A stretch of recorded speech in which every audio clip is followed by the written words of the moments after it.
کاک جعفەر حەمیدی شارەزای کاروباری سیاسی ئێران بەپێی ئەیP کاربەستی باڵای ناوچی ئێران عەلی ئەکبەر ساڵحی لە هەڵسەنگاندنێکی گەشتبینی نائاساییدا گوتوێتی جیاوازیە سەرچیەکانی وڵاتەکەی واتە زۆربەی جیاوازە سەرچیەکانی وڵاتەکەی لەگەڵ ئەمریکا و دۆستە هاوبەشەکانی لە دانوسەندن چارەسەرکراون و گەشتبینی دەربڕی کە لە کۆتایی ئەم مانگە کە دوامۆڵەتە بگەنە ڕێککەوتنێک. تێڕوانی تۆ لەسەر ئەم گەشتبینیەی ئەم کاربەدەستە ئیرانی چییە؟ ئەوەی ڕاست بێ تا ئێستا لە ئۆتۆبێژی بینی ئەمریکا و وڵاتەکانی پێنج زایدی یەک با بڵێن بنێویان ئەوەیە لەگەڵ ئێران دەرنەکەوتەوە کە لەم دوو سێ مانگی ئەخیردا وردەکاریەکانی وتوێژەکە نەهاتوۆتە دەرێ، یعنی مێدیای جیهانی لێ نەزانیوە. لە هەردوو گلاوە ئومێدەواری هەیە، هەم لەلایەنی ئەمریکا و دۆستەکانیەوە هەم لەلایەنی ئێرانەوە ئومێدەواریەک دەدرێ بە مێدیاکان دەڵێ ئێمە لە ڕێککەوتن نزیک بووینەوە.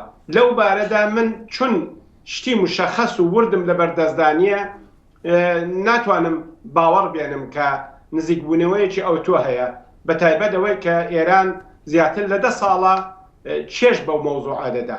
بەڵێ بەپێی جانکاری وەزیری دەرەوەی ویلایەتە یەکگرتووەکان زۆربەی جیاوازیەکان تشیان خستۆتە سەر ئەو با بڵێین کێشە تەکنیکیەکان و لەسەر بڕیاری سیاسی ماوە، وەکو مەسەلەی تەکنیکی وەکو ژمارەی سنتریفیوژەکانی کە ڕێگا بە ئێران دەدرێت بەکاری بهێنێتی کە ئەمەش بۆ پیتاندنی یورانیەم بەکاردێت و کە ئەمەش سەرەتایەکە بۆ دروستکردنی چەکی ناوچی.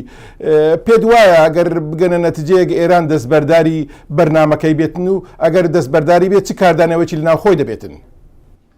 لەڕاستیدا دەستپێکردنی بەرنامەی ئەتۆمی ئێران لە کۆماری ئیسلامیەوە دەستی پێ نەکردووە. دەستپێکردنی بەرنامەی ئەتۆمی ئێران لە دوای ساڵەکانی 60ەوە دەستی پێکردوە، ئەو دەمی لە شاری بوشەهرەوە دەستی پێکرد و ئەو کات ئەمریکا یارمەتی دەربوو بۆ بەرنامەیەکی سۆڵهامێزی ئەتۆمی.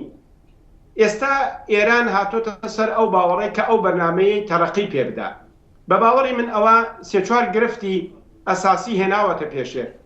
پرسی تکنیکی نییە، ئێران چەندی سنتریفیگور هەیە و چەندی نییە. پرسەکە ئێستا پرسێکی سیاسیە، یعنی ئەگەر ئێران و وڵاتەکانی پێنج زایدی یەک بە تەوافق بگەن، بێگومان کۆمەڵێک شەرت ئێران داوای دەکات. ئەم شەرت و هەلومەرجانە وڵاتەکانی دیکەی ڕۆژهەڵاتی ناوەڕاستیش داوای دەکەن. بۆیە من پێم وایە ئەمە دەبێتە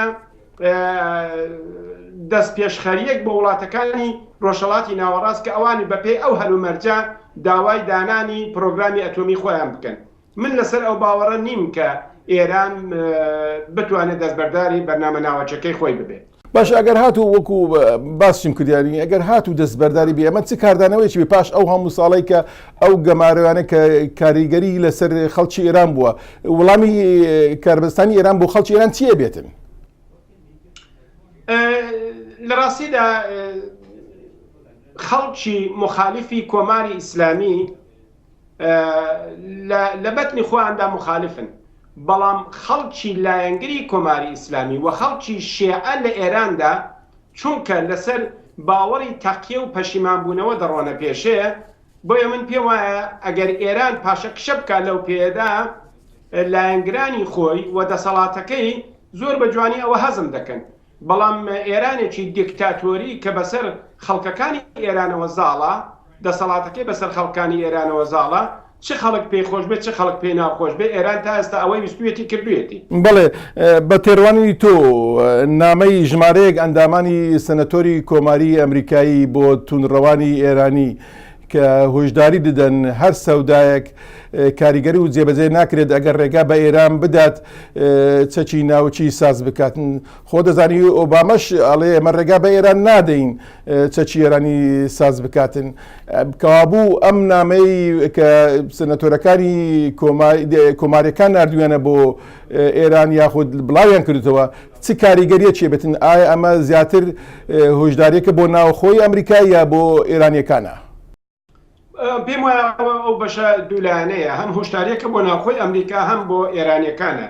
ئێرانەکان دەتوانن وەکو ئاتۆ کەڵکی لەوەربگرن کە تۆ لە دەسەڵاتەکەتدا باڵێن کۆنگرێسی ئەمریکا لەگەڵ نێ بە ئۆبامای ئەوە بڵێن و لە عینی حاڵیشدا بۆ ناوخۆی ئەمریکاش پرسێکی زۆر زۆر گرینگە کە لە ئێستاوە کۆماریەکان مخالەفەت لەگەڵ ئەو وتوێژەی کە بە شێوەی پرێزیدنت ئۆباما دەڕواتە پێشە مخالەفەت لەگەڵ ئەوە دەکەن بەڵام کۆماریەکانش لە ژمارەدا کەمن نزیک بە 50 نەفەرن و زۆر نین و پێشم وانە ئەمە شتێکی عادی بێ کە پاش بە تەوافق گەیشتنێک پاش موافقەتکردنێک لەگەڵ ئێران دوای ئەم دەورە لە تەوابوونی سەرۆکۆماری ئۆباما کۆماریەکان بتوان هەڵی بوەشێننەوە من هەرچی لێکم داوەتەوە شتێکی ناعادیە لە سیاسەتی ئەمریکادا.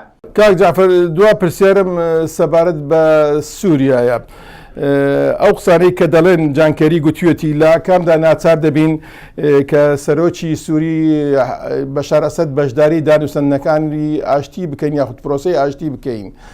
ئەم مەسەلەیە چەند کاریگەری یاخود چەند پەیوەندی بە دانووسەندنەکانی ئێرانەوە هەیە کە پشتیوانیەکی سەرسەختی ڕژێمی سووریایە.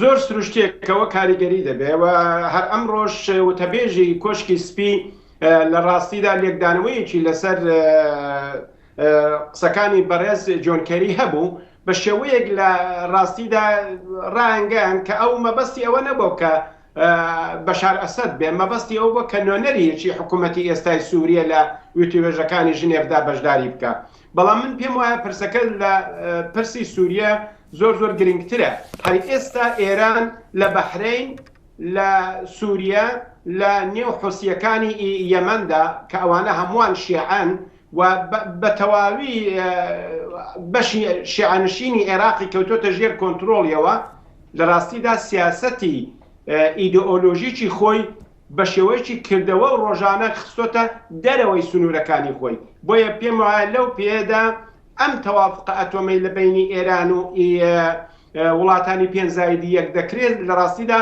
تەوافق ئەتۆمیەک نییە کە باری تکنیکی قەزێکە بێ زیاتر باری سیاسی پرسەکەیە چون ئەم 1-2 ساڵی ئەخیر ئێران زۆر پێشڕەوی کردووە لە بەرەو پێشبردننی ئیدە و ئامانجەکانی خۆیدا و بۆتە خەتەرێکی گەورە لە ڕۆژهەڵاتی ناوەڕاستدا هەر سەوداکی کە بەڕێوەبەراتی ئۆباما پێی بگاتن لەگەڵ ئێران پێت وایە کۆنگرسی ئەمریکا پەسەندی بکات بەبێ ڕەزامەندی ئیسرائیل؟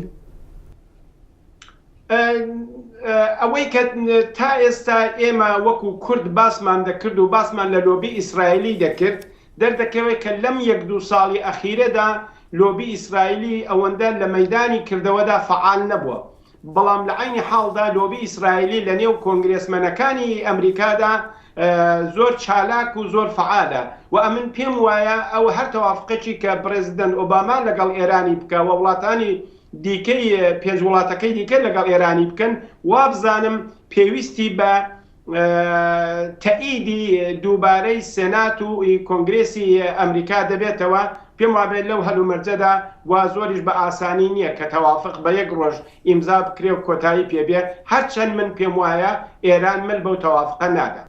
جعفەر حامیدی شارەزای کاروباری سیاسی ئێران بنکە لە نەرویج زۆر سپاس دەکەین. سپاس بۆ ئێوەش و جەژنی نەورۆزتان پیرۆز بێت. لە تۆش پیرۆز بێت.